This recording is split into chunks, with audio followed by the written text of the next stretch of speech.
Bueno, yo supongo que todos sabemos cómo va el asunto, pero a mí me gustaría que tú lo ampliaras más.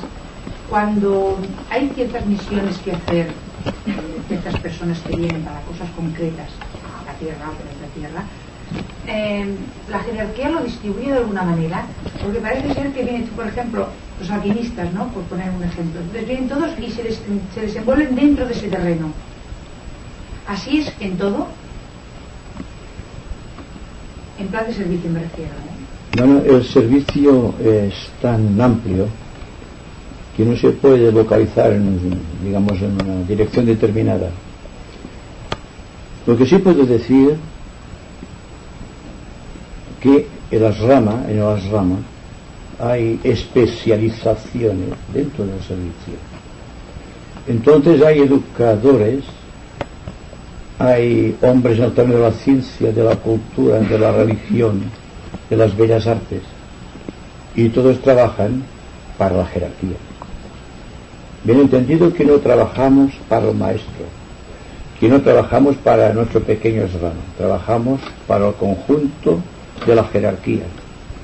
Significa que trabajamos para Shambhala, el centro donde la voluntad de Dios es conocida.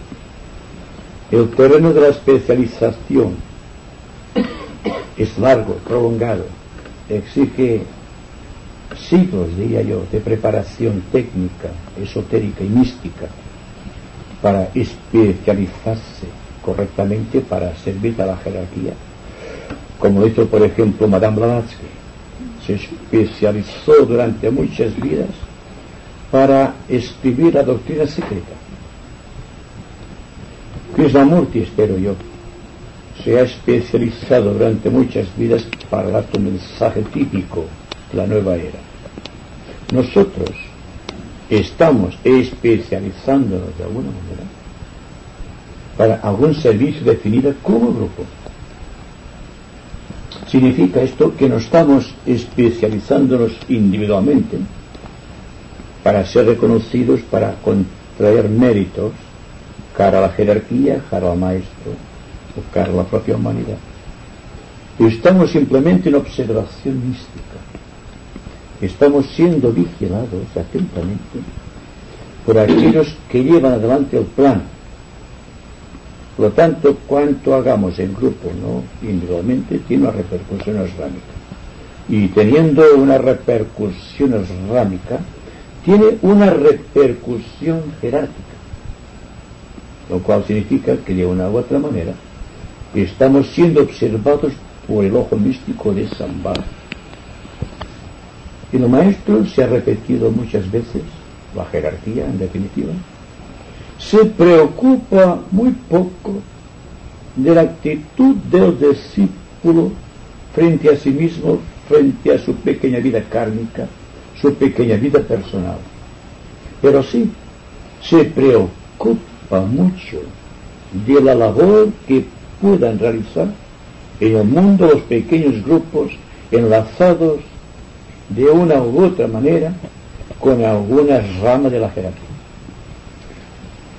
Significa también un toque de atención para aquellos que quieran individualmente hacer méritos para ser reconocidos por la humanidad, por sus propios compañeros de grupo o por el maestro. Y el maestro se desentiende de las pequeñas ambiciones personales, por loables que sean, porque en el trasfondo de estas ambiciones siempre está yo escudándose o encubriendo pequeños prejuicios y pequeños egoísmos. Significa también que como grupo vamos especializándonos para canalizar las energías de la jerarquía y no sé si lo hemos discutido aquí alguna vez, preparando el camino para el avatar de la nueva era. Y el avatar de la nueva era, del cual no hemos hecho casi referencia aquí, está por llegar y no puede hacerlo porque no hay la debida preparación mundial.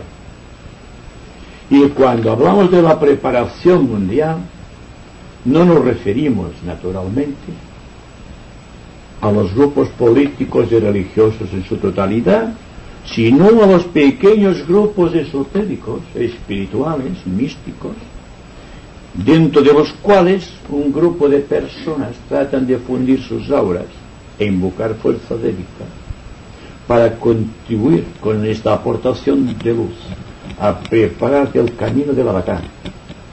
Si queréis dar el nombre de Cristo de Maitreya, es exactamente lo mismo. El precursor de la nueva era, el que va a encarnar durante un ciclo de 2300 años las esperanzas de la jerarquía y la intención de salvar. Todo cuanto estamos realizando, aparentemente, no tiene mérito por cuanto no es visible, por cuanto no es objetivamente perceptible, porque de una u otra manera estamos condicionados por las pequeñas expresiones personales de cada uno. Pero cuando nos referimos exactamente al grupo, la cosa cambia. Y es un grupo que no se constituye solamente aquí y ahora, sino que persiste siempre dentro y fuera del pequeño grupo que tiene contactos establecidos en los mundos internos. Podemos decir que nos encontramos muchas veces en el plano astral, que estamos discutiendo temas parecidos, que estamos trabajando en alguna labor definida, nos demos o no nos demos cuenta de ello, que a veces tenemos unas reminiscencias de estos recuerdos que son experiencias en otros planos invisibles, pero que en definitiva están estructurando lo que puede constituir un día un verdadero grupo esotérico donde canalizar las energías de la jerarquía, las energías de los devas y las energías que pueden provenir del propio avatar, del propio Cristo.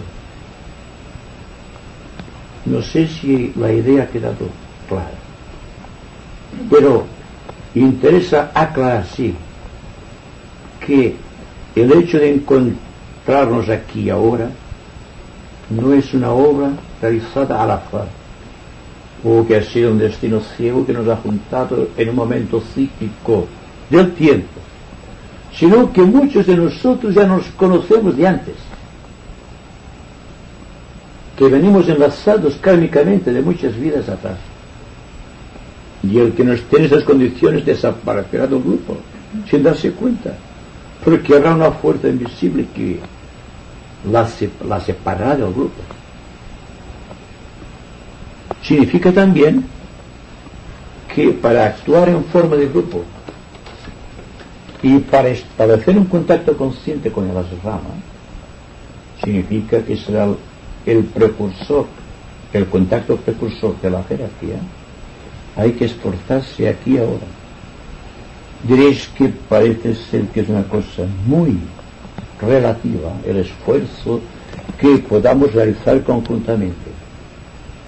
Pero os recordaría que el esfuerzo del discípulo se cifra hoy día en dos palabras sagradas, en dos palabras que tienen un significado místico y esotérico de alta trascendencia, y es la serena expectación. La serena expectación, de la cual hemos hablado mucho, y no sé hasta qué punto habremos comprendido sus profundas implicaciones esotéricas, significa una atención especial hacia todo cuanto sucede aquí. Si estamos expectantemente serenos, sabremos lo que significa tener contactos angélicos y ser consciente en el cerebro físico de tales contactos. La serena expectación, vuestra profundísima atención hacia aquello que está sucediendo constantemente y que aparentemente no tiene sentido a veces para nuestra pequeña inteligencia, tiene un especial interés de parte de la jerarquía en estos momentos drásticos de la vida planetaria. No sé si os habréis dado cuenta de cómo se van sucediendo los acontecimientos mundiales. La rapidez increíble con que avanza en un momento determinado todo el orbe conocido, todas las ciencias, las artes, la cultura. Y ahora estamos en unos momentos críticos, en unos momentos de alta trascendencia mística, como jamás hubo quizá en la historia de nuestro pequeño mundo, porque por primera vez en la historia del planeta la labor del avatar viene inspirada desde fuentes cósmicas, fuentes que están más allá de nuestra razón y de nuestro entendimiento, y convergen en aquel gran triángulo esotérico conocido místicamente como el avatar de síntesis, el espíritu de la paz, y Buda, el gran intermediario cósmico de nuestro planeta, de nuestra jerarquía, de Shambhala, con todos los demás planetas de nuestro sistema. Significa, pues, que la venida del avatar, que debe inaugurar con su presencia, efectivamente, con toda claridad, rotundamente la nueva era de Acuario, viene protegida, esta venida, por estos grandes señores. Un señor está conectado con la constelación de la Osa Mayor, el espíritu de síntesis, o el avatar de síntesis. El espíritu de la paz está conectado concretamente con una estrella específica de la constelación de las Pléyades. Y Buda está especialmente conectado con el Sol vía Mercurio. Y por tanto, astrológica y místicamente, se trata de una conjunción tremenda de repercusiones inauditas. Repito, como jamás las hubo en la historia del planeta. Es de esperar, pues, que el espíritu místico que está dentro de todos nosotros se sienta estimulado de una manera muy profunda y concluyente, que surja al exterior, dinamizando nuestra acción, inspirando nuestros pensamientos, idealizando nuestras emociones. La labor del grupo es tan sencilla que parece complicada, no porque no tenga la sencillez deseada, sino porque examinamos la sencillez desde el ángulo de vista de nuestras complejidades mentales, y no podemos comprender que el hecho de no hacer nada en ciertos momentos es hacer mucho. El problema de la acción y de la inacción no tiene sentido como problema, porque estando en activos estamos trabajando en algún nivel u otro. Podemos decir que estando activos en el mundo físico a veces estamos desvinculados por completo de la actividad que está produciéndose en los demás niveles. Entonces la expectación es aquel punto de equilibrio que hace posible que los mundos subjetivos y el mundo objetivo se complementen, que constituyan una unidad. No se trata entonces solo de dejar la mente tranquila, serena, sino llenarla del dinamismo vital que surge de Shambhala, que las premisas específicas de la era de Piscis han prácticamente desaparecido para discípulos de la nueva era. No se sigue tanto la norma de la caridad, del desapasionamiento, sino que se le exige servicio. Se prescinde de la actividad física, moral y material del discípulo. Se le exigen actos de dedicación en beneficio de la humanidad. El Padre Nuestro prácticamente ha desaparecido de los códigos actuales de la jerarquía. Ha sido reemplazado por la plegaria y la gran invocación, que, si la analizáis, está hablándole a la mente, al corazón del ser humano, no para que se someta dócilmente a las impresiones jerárquicas, como sucedía con los discípulos de la era de Piscis, sino para que se entregue en cuerpo y alma para el servicio de Shambhala. Ahí está el kit de la cuestión. Hay aquí un punto de atención para cada uno de nosotros, si tenemos oídos para oír y si tenemos ojos para ver. Solamente diré, y espero que quede claro, que la serena expectación exige un gran dinamismo creador. No se trata del misticismo del pasado o del quietismo espiritual de la Edad Media. Los tiempos han cambiado de tal manera que un discípulo no puede llevar la carga mística del pasado, a menos que exija la contracarga superior de dinamismo vital, del dinamismo de la voluntad espiritual, que proviene directamente del Atma, y no simplemente las reminiscencias y los pequeños cuidados místicos emocionales, enlazados misteriosamente alguna vez en el plano público. Significa también, por poco que lo examinéis, que ya no se trata de mejorar sensiblemente la conducta externa, sino de inspirarnos internamente, porque la conducta externa es un efecto y la actitud interna es una causa. De manera que si ocultamente, internamente, subjetivamente, el propósito no desfallece y existe la atención y la intención de trabajar para la jerarquía, de unificarse con el maestro en conciencia y en el corazón, y establecer contacto consciente con los devas, tendrá forzosamente que llegar a la conclusión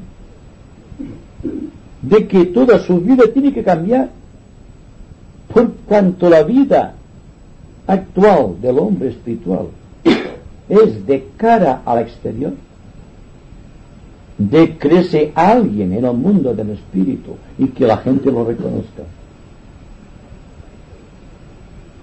Ha desaparecido esta premisa, porque serena expectación implica automáticamente sencillez de conducta, humildad dentro del corazón, humildad en el conocimiento, humildad en recibir información, humildad en darlo a los demás, humildad en las relaciones sociales, humildad en la familia, porque si hay humildad no habrá antagonismos y cambiará la vida sensiblemente, llevando la paz en el corazón de las gentes. Solamente esto. Por tanto, toda la problemática de lo que entendemos que hay que hacer, o si hay que especializarse, como decíamos al principio de la respuesta a esta pregunta, para saber cuál es nuestro campo específico de acción para la jerarquía, habrá que estar muy serenamente expectantes, no estando mortificando la mente y diciéndonos constantemente ¿qué es lo que voy a hacer en beneficio del maestro, en beneficio del plan, en beneficio de la jerarquía? Sino abrirse a la realidad simplemente, y abrirse a la realidad con todo propósito creador que entraña esta realidad implica automáticamente tener la mente muy abierta, muy serena, muy expectante, esperando las cosas que tienen que suceder y que debemos aquilatar en el fondo del corazón y darle salida en forma de energía positiva, en forma de cualidades despiertas, en forma de alguna manera de actuar específica que traduzca la energía en acción, que traduzca la fuerza en movimiento, que traduzca la mente en actividades físicas, pero sin perder de ninguna manera esta atención serena que tiene como consecuencia el contacto con todo cuanto nos rodea de una manera real, fraternal, completa.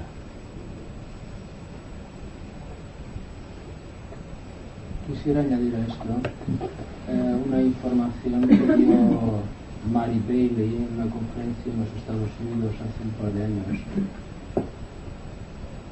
En esto viene a decir que tal como dices, la conjunción es tan fuerte, la necesidad es tan acuciante, que dice, por ejemplo, un maestro tibetano que el tiempo es corto y la necesidad es mucha, que por eso se incide mucho en la formación de los grupos, el despertamiento de la conciencia grupal, etc.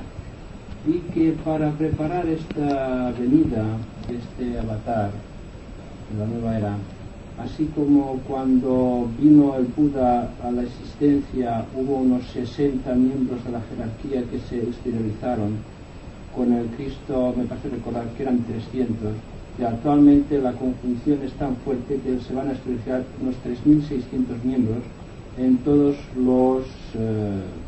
en todo el abanico social, jerárquico, político, educacional, etcétera, etcétera, para cambiar la mentalidad de los hombres en todos los aspectos sociales. Y que si la humanidad no vuelve a fallar nuevamente, el avatar vendrá hacia el año 2025. Espera y desea que las mentes y los corazones de los hombres pues que estén receptivos a esta afluencia masiva de energía desde la jerarquía, y que de alguna manera respondamos todos para hacer esto que llamábamos el enderezamiento de los caminos del Señor, y esta venida sea fácil y sin traumas para la humanidad. Sí. Como decías, la mies es mucha y son pocos los obreros que han de recogerla. Esto está muy bien expresado en un pasaje de la Biblia. Pero, naturalmente, el imperativo de los tiempos, las necesidades acuciantes del propio logos planetario, incita a muchas personas de buena voluntad inteligentes y con ciertos contactos internos a modificar sensiblemente no su conducta sino su actitud completa frente a la vida. Una actitud social, por ejemplo, tiene un sentido, pero la actitud abierta ante la vida interior tiene otro significado.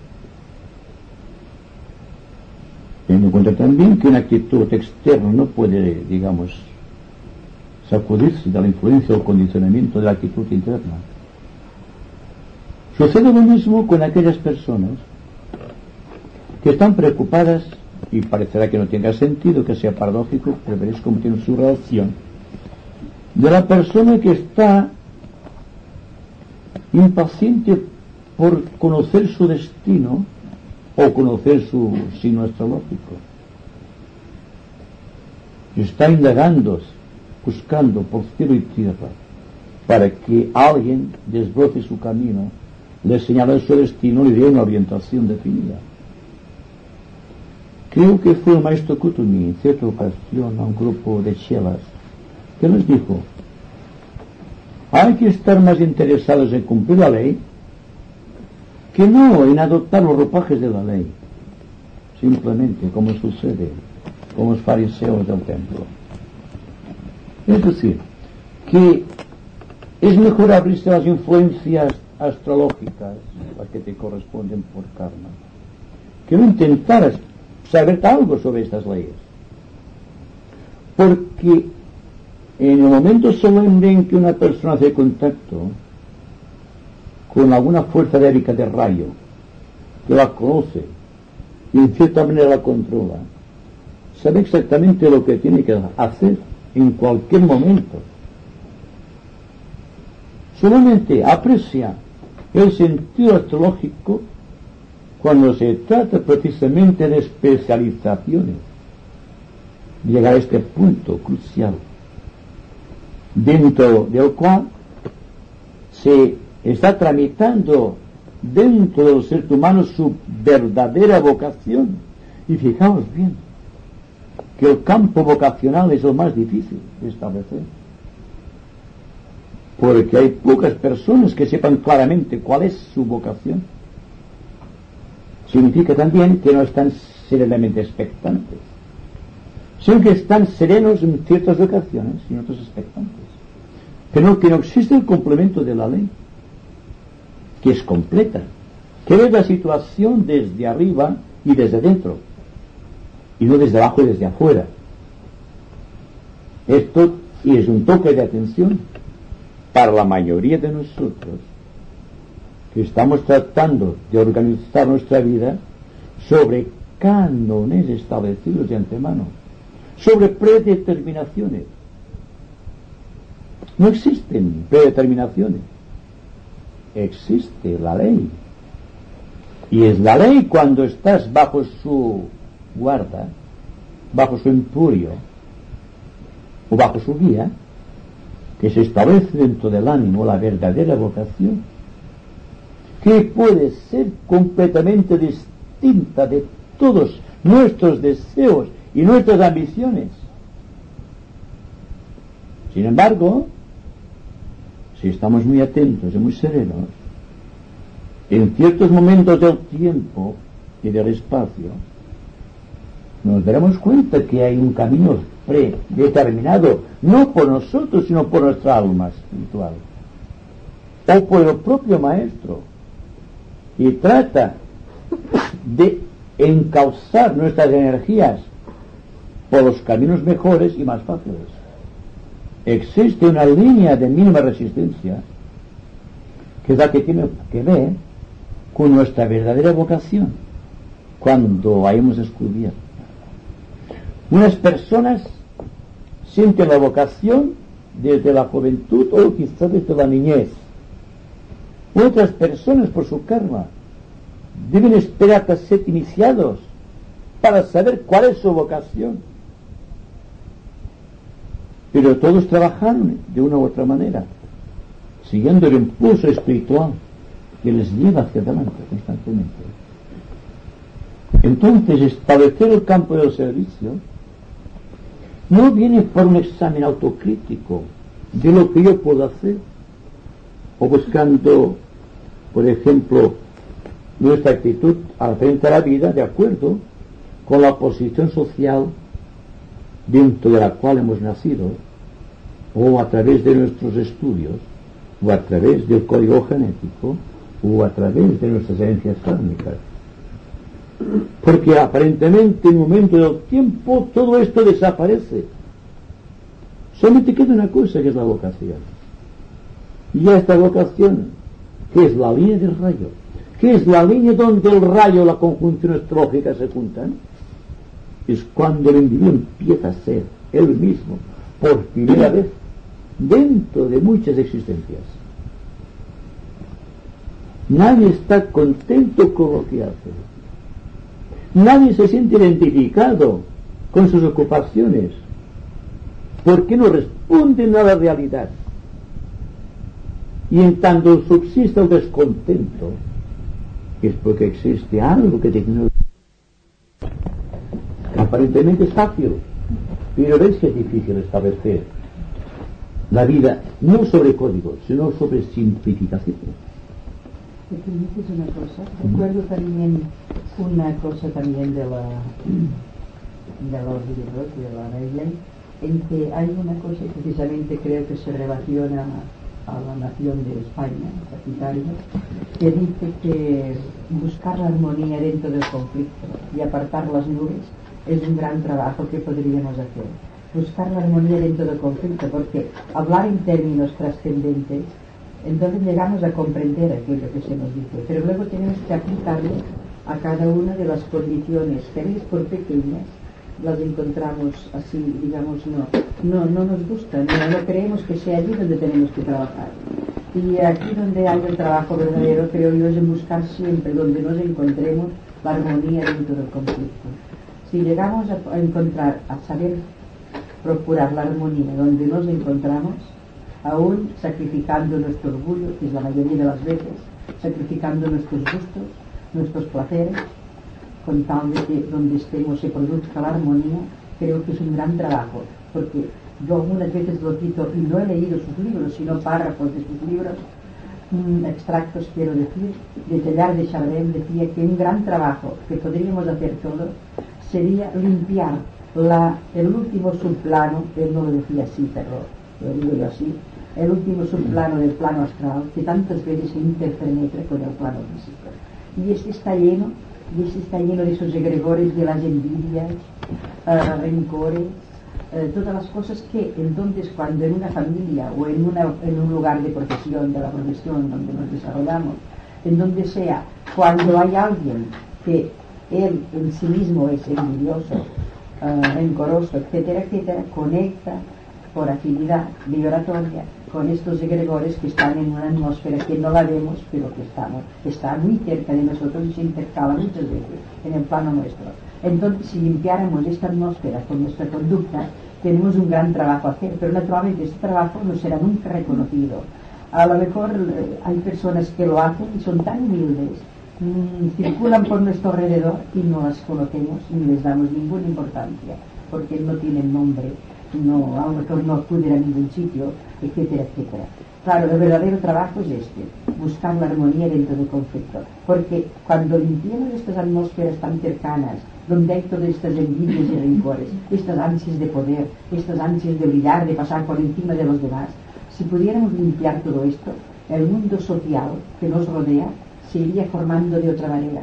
Tendríamos una visión exacta a la hora de votar ciertas personas, a la hora de gobernar los que gobiernan, a la hora de unirse las naciones, a la hora de evitar esta maldad humana que representa que mueran 1 millón de criaturas cada año de hambre, mientras hay tanto dinero en el mundo y tanto poder y hay tanto de todo. En este caso, pues aunque parece pequeño, creo yo que muchas cosas no cumplimos con los deberes que nos manda la jerarquía, pero es que no solo debemos estudiar estas leyes que nos dan, sino que al aplicarlas, pensando en esas pequeñas cosas, es en donde debemos trabajar. Yo estoy siempre pensando en esto, porque cuando algo me excita, pienso que tengo que pararme, porque no quiero conectar con nada que se parezca a aquello que me ha excitado. Y si tuviéramos siempre presente esto, estaríamos siempre abiertos a algo profundo y nos viene. Y verdaderamente, si nuestra vida la entregamos, haciendo además todo lo que podemos por nuestras fuerzas y nuestra cultura, nuestra conducta, etcétera, etcétera, creo yo que mientras seamos necesarios en la vida, la ayuda vendrá. No hay que nunca pensar en el mañana bajo los aspectos de miedo, porque no falla, viene la ayuda mientras seamos necesarios. Y cuando ya no lo seamos, tampoco nos tiene que importar mucho este cuerpo que llevamos, porque es señal que seremos necesarios en otro lugar. Y repito, busquemos la armonía dentro del conflicto en donde estemos, que cree que harán un gran trabajo. Lo estoy sintiendo, viviendo, lo sé. Esta atmósfera astral nos interpenetra. Entonces es cuando provoca todas estas cosas, estas cosas horribles que viven, que la gente por el poder atropellaría a quien fuera. Todo lo que estamos viviendo cambiaría si nosotros quisiéramos. En fin, es una cosa que apartar las nubes de la ignorancia, de una manera delicada.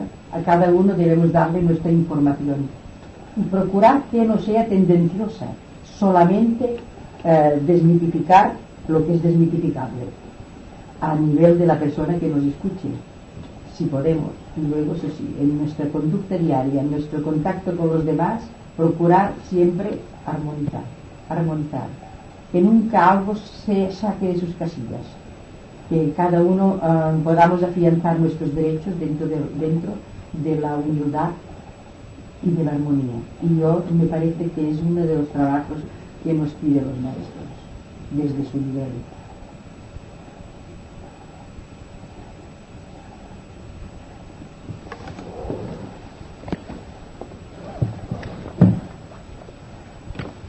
Bueno, ya que has sacado el tema del grupo y de las personalidades, a mí me cabría preguntar la vocación del grupo. Es decir, ¿hay algo que de alguna manera aúna el espíritu del grupo, lo unifica? Y esto es la vocación grupal. Ahora, esta vocación grupal, y viene a decir un poco con la pregunta de Mary Jane, tiene de alguna manera, creo, un aspecto de síntesis que debería de alguna manera despertarse en nosotros. Y esto viene entonces precedido, creo, por una unificación grupal. Es decir, como personalidades tenemos nuestros aspectos muy determinados, nuestras ansias, etcétera, etcétera. Ahora bien, si de alguna manera se despertara en nosotros esta unidad, esta meta, alguna meta inmediata, entonces yo creo que este aspecto que está adormilado se despertaría más deprisa. Entonces, la pregunta es, ¿qué tenemos que eliminar y qué tendríamos que pulir de nuestras personalidades para lograr esta fusión más rápida? No sé si habéis comprendido el sentido de serena expectación. La persona está trabajando, luchando para sacar de sí todo aquello que le molesta, que de una u otra manera le condiciona.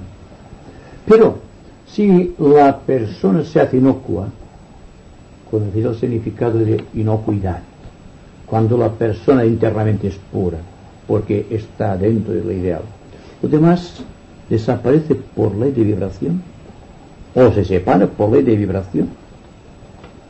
Es decir, que la actitud interna galvaniza toda la conducta, la mente, la emoción y el cuerpo mismo. Lo configura de acuerdo a cánones espirituales. Yo diría a arquetipos de tipo espiritual, dentro de los cuales no existe el esfuerzo, sino una serena adaptación, porque las consecuencias inevitables de la serena expectación es la adaptación serena a todo cuanto ocurre a nuestro alrededor. No hay resistencia. Y sin embargo, en el fondo de esta no resistencia hay un tremendo dinamismo que es espiritual, que pertenece al primer rayo y que por lo tanto debe destruir, aparte del pensador, el producto de todas sus limitaciones. Debe desintegrar sus compuestos moleculares negativos y adicionar por ley de atracción magnética lo que es positivo. Aquí estamos operando con leyes científicas, con leyes puramente físicas, al menos para nuestra comprensión. Es decir, que el movimiento de rotación hacia nosotros mismos es el que nos lleva a nuestro propio ser espiritual, la parte integradora, la parte, digamos, del ambiente que es afín a nuestra naturaleza. La ley, digamos, de transfusión de energía, o la ley de expansión magnética, se lleva de nuestros cuerpos aquello que es indeseable, en virtud de un solo punto de serena expectación dentro del ánimo. De ahí la dificultad de encontrar este punto sereno y expectante dentro del ser. Y sin embargo, ¿cuántas veces en nuestros quehaceres cotidianos o en cualquiera de los momentos de nuestra vida hemos estado serenamente expectantes y no nos hemos dado cuenta? Solo hasta aquí que no nos hemos dado cuenta. Hemos actuado de acuerdo con la ley y hemos dicho, ha salido perfecto. Nuestro yo estaba ausente completamente la limitación. Y lo que ha trabajado, lo que ha actuado, lo que ha condicionado todo el ambiente ha sido aquel interno. Y ha salido una cosa perfecta. Y esto sucede en arte, en política, en ciencia, en religión inclusive. Siempre y cuando el científico, el hombre religioso, o el educador, o el artista, han encontrado dentro de sí esta serena expectación que ha captado la universalidad del ambiente. Y en un momento cíclico del tiempo ha hecho eterno aquel momento y ha surgido una obra de arte, una obra literaria de resonancia esotérica, o bien un aspecto político deseable para la humanidad, o incluso en el campo de la política económica o social han surgido cosas nuevas, y han surgido de mentes como las nuestras, que solamente en un momento de serena expectación han captado la necesidad del ambiente y el remedio para aquella necesidad. Me pregunto si no somos parte de una necesidad que trata de liberarse. Y en el intento de liberarse de la necesidad están creando un campo positivo para los demás, que están viviendo dentro de una necesidad incomprendida constantemente y de la cual ni se dan cuenta. La responsabilidad para aquel que comprende es mucho más profunda que para las personas que no comprenden la ley, ni se preocupan por la ley, están en su camino, están en su derecho, podríamos decir, de actuar tal como lo hacen. Y si son factores antisociales, es justo que se les aplique la ley, porque están atentando contra la positividad del ambiente, son negativos por completo. Pero con todo esto, si estamos serenamente expectantes, en el corazón siempre habrá un poco de compasión para estas personas. Y la compasión puede hacer milagros. Y hemos hablado poco de la compasión. Y hemos hablado, como decía anteriormente en otras ocasiones, de caridad. Pero cuán pocas veces hablamos de compasión. La caridad es un acto, ¿verdad? La compasión es eterna. La caridad es un acto en el tiempo. La compasión viene de la vida, de lo más profundo, de lo más ignoto de la vida de Dios. Y es aquel poder que utilizaba Cristo para curar, para atraer a las masas, para infundir en ellos la semilla del bien cósmico. Y todavía está su aura magnética con nosotros. Y ahora que lo tenemos entre nosotros, todavía en nuestra cadena terrestre, hay que tratar de gozar de los beneficios de la ley. Dentro de unos miles de años, Cristo ya no estará con nosotros. Estará en otras esferas ultradimensionales, en otros universos, o creando su propio universo. Por tanto, sucede lo mismo con el Cristo a escala superior, con los maestros con los cuales estamos relacionados, que conforme vayan ascendiendo por la escalera de Jacob de la evolución, irán perdiéndose dentro del insondable abismo cósmico. Y seremos nosotros los que deberemos tomar la antorcha de la luz, del amor y del poder en nuestras manos, y constituirnos en jerarquía. ¿Os habéis preguntado alguna vez por qué estamos aquí?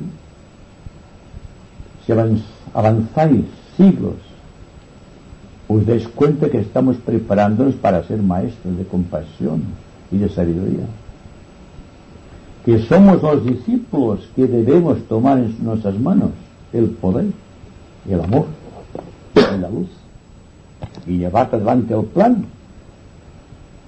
Por lo tanto, estamos entrenándonos, a pesar de todo, dentro de cánones cósmicos, porque la ley es así, lo hemos hecho nosotros. Está hecha ya la ley, como el espacio, como la eternidad, todo está. Somos, de una u otra manera, sombras que se deslizan por todas esas cosas magníficas e inconmensurables. Digo que hay que aprovecharse de nuestra unión, de nuestro grupo. Dentro de unos años, ¿cuántos de nosotros habremos pasado el velo o más allá? Y aparentemente ya no nos veremos físicamente. Hay que mantener, por lo tanto, el lazo subjetivo para evitar que exista la soledad del aislamiento. Que no nos encontremos vacíos de aquella entidad a la cual hemos querido irreverenciar. Porque la ley es así. La forma perece, aunque subsista para siempre el espíritu. Y como que estamos encadenados a los ojos físicos y a la materia, no nos daremos cuenta cuando estemos en los mundos subjetivos, la separación del velo, y tuvieron encendida la luz esperando su bien amado. Las otras 7 vírgenes se durmieron con la luz apagada, y cuando vino el avatar no lo reconocieron porque no había luz dentro de ellas para reconocer la gran luz que venía. Ahora estamos aquí aparentemente en una pequeña amigable discusión, y sin embargo estamos trabajando para el mañana, para el futuro de la jerarquía. Y os aseguro que muchos de nosotros nos reconoceremos después, de la misma manera que nos hemos reconocido ahora, desde antes. Seamos o no conscientes en nuestros cerebros físicos, porque la ley es esta. Y entonces, si nos reconociéramos tal como fuimos, quizá entonces el grupo desaparecería, pero que entonces vendrían las complicaciones, las cábalas. ¿Qué es lo que hacíamos y por qué esas cosas? Esto ha desaparecido por completo. El velo del olvido cubre el cadáver del último de nuestros deseos. Pero estamos aquí ahora y esta es la verdad. Y la amistad que nos tenemos es el símbolo de lo que fuimos en el pasado. Y quizá para muchos de nosotros el sentido de esta amistad se perpetúe en el futuro, constituyendo el marco para futuras creaciones espirituales. Hay que tener en cuenta, porque al principio os decía, todos estamos abrigados como grupo.